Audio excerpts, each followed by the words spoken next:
He not speaking on nobody. You know why? Because he don't got nothing to say. He not even speaking on nothing over there. He just letting motherfuckers do this all day. I ain't gonna say nothing, but I'm gonna let this one say whatever. And pray that Rem not gonna say nothing to refute it. Nah, them days is fucking over. You don't get that grace from me anymore. You don't get that grace from me anymore. You just don't. You're a piece of shit, Papoose. You really are. You have turned into a piece of shit. This shit right here, the gambling, the failures that you've had in your career or whatever that didn't pan out how you wanted to, has turned you into somebody else. Don't worry about what the fuck I'm doing. What are you talking about?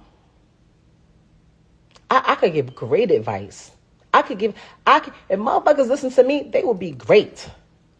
I actually think if that was my friend, while her friends be on my phone, calling my phone, literally playing on my phone, because they got my number from this bozo, while they playing on my phone, if that was my friend, I would be like, girl, you just turned 30 years old. You are a world champion. You are accomplished.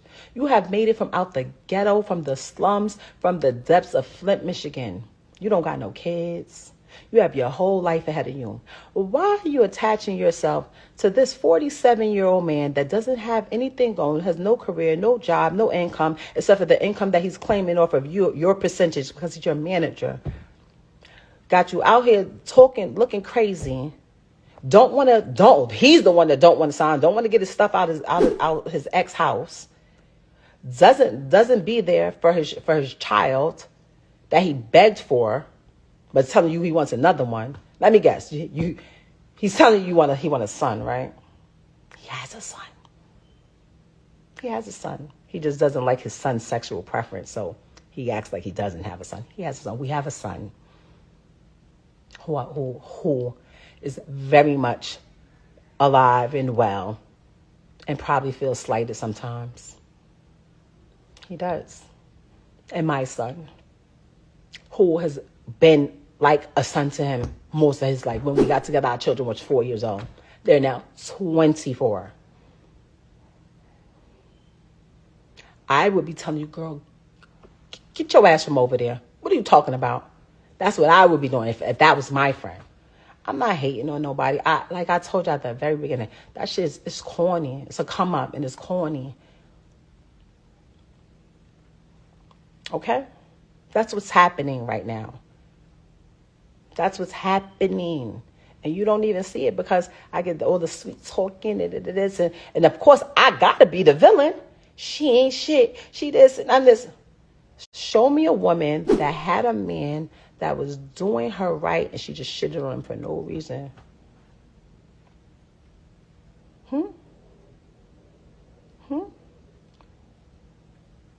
This is facts. What are we talking about?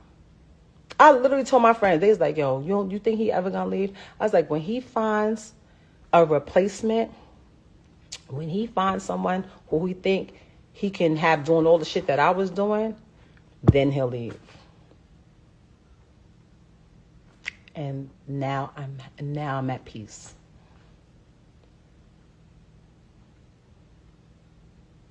I am at peace. My actions, I don't do this. I don't clout chase. I never come on social media talking about anything. Even when I got stabbed in my back. Even when I got stabbed in my back by the person that I moved mountains for, fought battles, did everything, was super loyal to. I still didn't slander you. I still didn't say nothing. I just kept it moving. But you had the audacity to mention my children. So since you want to mention my children, and that I can't let ride. A lot of people in your path, that's not you. Don't entertain it. You know what I'm saying? People see through it. She's bitter. She's miserable. Yeah, that's a fact. But you mention my children, and that I'm not letting ride. So with that being said, you abandoned my child for months. For days at a time. Knowing she had to go to school the next day, Knowing I had to go to work the next day since you want to get up on you and say, oh, you don't have a job. Because when I got the executive position at TuneCore initially, knowing I had to go to work the next day, knowing my daughter had to go to school, you stayed out with the lane. You stayed out with the lane. You want to talk, and you stayed out with the lane while your daughter was crying for you. Tears. Also, she wanted to talk about all of this money talk and all of this and what I don't got and what I got. Since I met her, I have written 90% of the rhymes that came out of her mouth. And with me saying that, I want to say this to y'all. Anyone who has an iPhone, you know how iPhones work. When I was younger, I used to be able to write rhymes in my head, create rhymes in my head, and remember them. Just like that.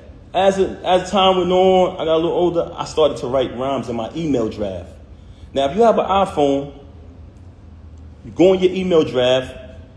If anybody come around me, and we're in the flesh next to each other, I can type in any word from one of her songs, and her entire rap will come up. The entire verse will come up. I never asked for a penny. I never asked for credit. She was my wife. I didn't want anything from her. I just wanted to see her win. Like I said, I have written 90% of the rhymes that came out of her mouth since I met her. Y'all said it. Y'all said it numerous times. Oh, we know that's Pep behind that pen. Did I ever agree with y'all? Did I ever put it out there? I never said I wrote her rhymes. I left it. I didn't need the credit. All I wanted her to do was win. Wrote the rhymes, did the contracts, security, the whole shit. So you fabricating these stories, and it's very weird that you're talking all of this money talk, but in your background, it's everything that I bought. All of the utilities are in my name. So all of this fabrication about, oh, he don't pay no bills, oh, he don't do this, he don't do that. If you analyze her life, the whole thing is about all of this money talk. Why? Because she wants y'all to think that she's this big shot. I don't need to come up here and perpetrate no fraud like I'm a big shot, like I'm this and I'm that. For the simple fact that I speak with my actions. You want to talk about black love? Anybody who follow me, they know I've always been pro-black and had knowledge of self since I was a teenager. So I've represented that since I came in the door before I even knew you. Okay? So don't ever talk about black love and what else she said? I got to remember. So, first and foremost, very bipolar, very delusional. This is a person who will sit in front of you. She will post that live, and she'll say later, I didn't do that. I wasn't on live. You'll be sitting there like, huh? She will say something to you, and 10 minutes later say, I never said that. Very bipolar. And I don't want to talk bad about her, man. That's something that I never wanted to do. That's why when this took place, when she first got caught cheating with the lame, I brought it to her attention. I said, first of all, I couldn't even believe that she was stooped that low because he's such a cornball. Y'all see it. Y'all say it yourself. I'm like, yo, there's no way it's this nigga. Because I'm trying to figure it out. Like, damn, who is this nigga? Because, we were living a normal, peaceful life, raising our child like we planned to, and she started to move real strange. So in the process of her moving strange, it became stranger and stranger, worse and worse. So I said, damn, I got to see what's going on.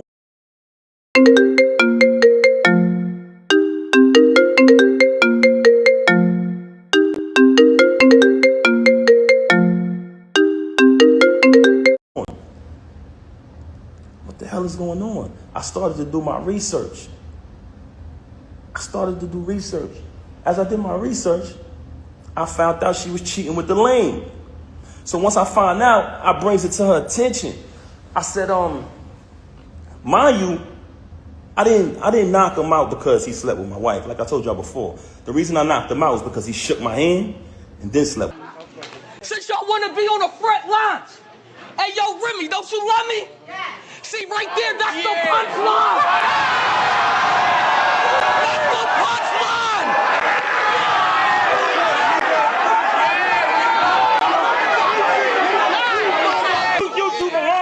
other. Because you that one goofball that used to tell in the trenches. And it's crazy, around the same time you was throwing your card, Eazy had you out here canceling Christmas. And then you tried to show us a 10-second video of you opening up some gifts. Then 10 seconds later, you went right to Eazy house to open up your lips. And I don't want to talk bad about her, man. That's something that I never wanted to do. That's why when this took place, when she first got caught cheating with the lame, I brought it to her attention. I said, first of all, I couldn't even believe that she was stooped that low because he's such a cornball. Y'all see it. Y'all say it yourself. I'm like, yo, there's no way it's this nigga. Because I'm trying to figure it out. Like, damn, who is this nigga? Because, you know, we were living a normal, peaceful life, raising our child like we planned to. And she started to move real strange. So in the process of her moving strange, it became stranger and stranger, worse and worse. So I said, damn, I got to see what's going on. What the hell is going on? I started to do my research. As I did my research, I found out she was cheating with the lame. So once I find out, I brings it to her attention. I said, mind you, I didn't knock him out because he slept with my wife. Like I told y'all before, the reason I knocked him out was because he shook my hand and then slept with my wife. It's a difference. But let me tell y'all this. So I bring it to her attention that I found out that she's sleeping with the lame. She tells me, him? Why him? Why him out of all people? Not Goods? Not Hitman? My word is my bond is my life. I should give my life before my word shall fail. This was her exact words. Him? Why would I deal with him? I said, Rem, I know you're dealing with the lame. I know it. First and foremost, how it first fell on my radar that she was cheating with the nigga, he was running his mouth and it came back to me. They said, yo, Pat, this nigga out here telling niggas he fucking your wife. I said, word. So I did a little bit more research, connect a couple more dots. I finds out. She tells me this. Okay, I finds out. Mind you, it's not the first time she cheated. You know what I mean? I continued the marriage because I live by my wedding vow. I try to live by my wedding vows. Richer for poor, sicker for health, sickness and health, you know what I'm saying? Better for worse, death do us part. So you try to work through things. Anybody out there who's married, y'all understand. So I found out she's cheating with the lame. I bring it to her attention. Of course, we have an altercation, like basically argument back and forth or whatever transpired, right? Okay.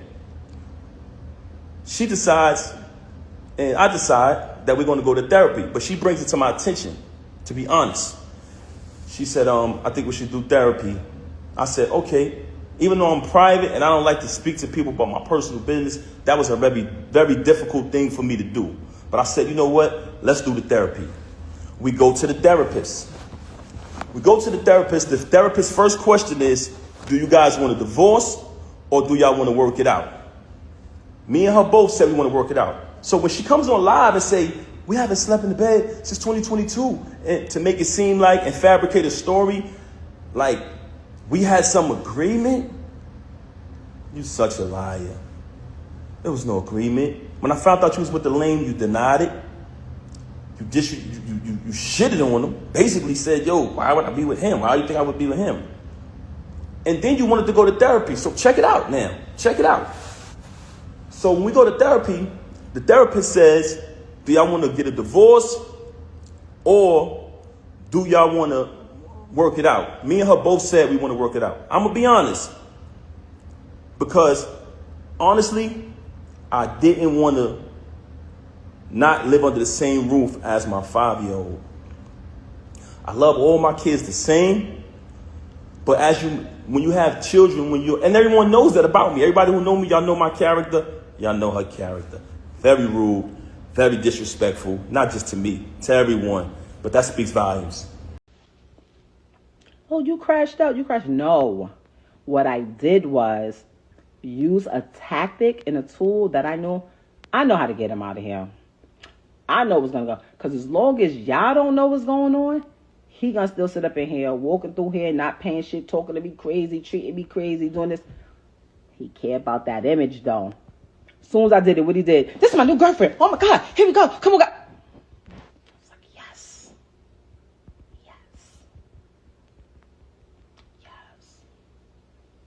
He is a great support system. I'll never take that away from him. Don't nobody hold a purse or tie a shoe like a great support system. Very entitled, very needy, very I don't even, you know what? I don't even know who he is today. Let me rephrase that. Because the person that I married in 2008, that's not who this is now. Now he's a wife. Listen, this is what I would like. Papoose, you have my lawyer's information. If you can't afford to retain a lawyer, since your lawyer that the number you gave us has not been retained yet, I told you I'll pay for it. If somebody over there that loves you wants to pay for it, great. That will make me happy. Everything is signed and ready to go. I don't want nothing. I'm not even asking for child support. My daughter's school, her babysitter, her nanny, her gymnastics, her swimming, her dancing, her healthcare, her all of that. I take care of it like I've always done. I don't need anything. Stop making these people think that I'm stopping you or anybody from being happy. I want to be happy. Yo, it's your boy Schoolie. Welcome back to another episode of NBH TV, Natural Born Hustlers TV. And today, the truth has been finally revealed. I'm with Papoose, man. This lady that went to jail for 10 years over $1,000, man. And he stayed loyal. The man could have been popped out with something. He could have been had different women, babies, all that. You never heard nothing about this man embarrassing her for them whole 10 years. And she done shot somebody over $1,000. So imagine how he feel, and they was really rich. Like, you left your kid, you left him out here, but he still was loyal. I believe Papoose in this situation, man. I ain't like the dude that Remy Ma supposedly cheated with. His ass a lame. I ain't like how he went about, really putting it out there in the little rap battle stuff. That was lame to me, man. And they got real history to really tarnish that because you want a small moment to say you messing with this man's wife. It's crazy, man. I believe everything Papoose say, man. I think that it's real when it comes to what they've been going through. But I'm happy to hear it as a fan, like what really happened, you know what I mean? Like I was kind of invested into them because I've been rocking with them since, who that was? Not DTP. Who they was with? Fat Joe, them, Terror Squad. But since them days, you know what I mean? They've been rocking for a long time. I really hated to see their relationship go downhill. But when it did, I'm like, man, what had to happen for this man to stay down with her for 10 years? She come home, they do decent, and then she cheat like 4 years after being out. It's just bad, man. I really wish that this relationship could have went better for the both of them, but I'm just here to just watch and report to y'all what y'all think. Make sure y'all comment and let me know. Do y'all think that Papoose right? Do y'all think Remy Ma right? Do y'all think she wigging? I don't know. I feel like Papoose, if I was him, I'd just sign them papers and get out of that, man. Just go ahead and leave it alone and leave that in the past and, take care of your child, man, because she on one. It kind of seemed like she coming off a little bitter, but I don't know. That just may be me being a little biased because I feel like Papoose a good guy and he really didn't deserve that. So, yep, it's your boy Schoolie. If y'all new here, make sure y'all subscribe. If y'all not, make sure y'all comment and let me know whose side y'all on, Remy's or Pat. I'm on Pat. I'm Team Pat, man. But yeah, let's go. They used to call me Lonnie, fuck it, let me tell the truth. Don't nobody wanna listen, so I'ma tell a booth. How the fuck I lose blood in them? I need medical. Since some bitches eat my heart up like it's edible. If it's anybody out there, listen to me. You ain't natural born hustler if you ain't in that kitchen with me.